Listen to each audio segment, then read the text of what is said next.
உங்கள் பைக்கை ஒரு நல்ல சர்வீஸ் பண்ணால் இந்த வீடியோவை வந்து மறக்காமல் லைக் பண்ணி வச்சுங்க. நான் என்ன பண்ணேன்னு பார்த்தீங்கன்னா, ஷோரூம் போயிட்டு அங்கேயே ஓன் ப்ராடக்ட்டு இன்ஜின் ஆயிலையும் ஏர் ஃபில்டரையும் வாங்கிட்டு வந்து நானே மெக்கானிக் ஷாப்பில் வெளியே கொடுத்து மாற்றிட்டேன். இந்த ஆயில் பார்த்தீங்கன்னா வந்து ₹450, ஒரு ஏர் ஃபில்டர் வந்து ₹150, ரெண்டும் சேர்த்து 600 வந்து ஆச்சு. ஸோ இதை மாற்றுறதுக்கான காஸ்ட் வந்து ₹150. அது கூட வந்து என்னோடய பைக் வந்து செயின் வந்து டைட் வச்சுட்டு அப்புறமேட்டுக்கு பிரேக் ஆயிலும் வந்து செக் பண்ணிட்டேன். அதுவும் இல்லாமல் வந்து பைக்கில் வந்து ஸ்பேர் ஃப்ளக் எல்லாமே வந்து கரெக்டாக இருக்குது அப்படின்னு ஒரு செக் பண்ணிட்டேன். டோட்டலாக சேர்த்து வந்து ஒரு 900 அந்த மாதிரி ஆச்சு. ஸோ மெட்டீரியல் காஸ்ட் வந்து 600, இதை மாற்றுறதுக்கு வந்து ஒரு ₹150.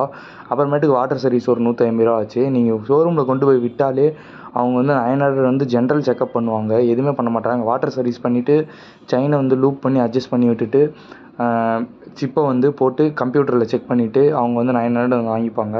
ஸோ இது நம்ம வெளியே விட்டு பண்ணுறதால என்ன பெனிஃபிட்னால், நம்ம கண்ணு முன்னாடியே எல்லா பொருளையும் வந்து A to Z மாற்றுவாங்க. அங்கே மாற்றுவாங்களா மாற்ற மாட்டாங்களா அப்படின்னு தெரியாது.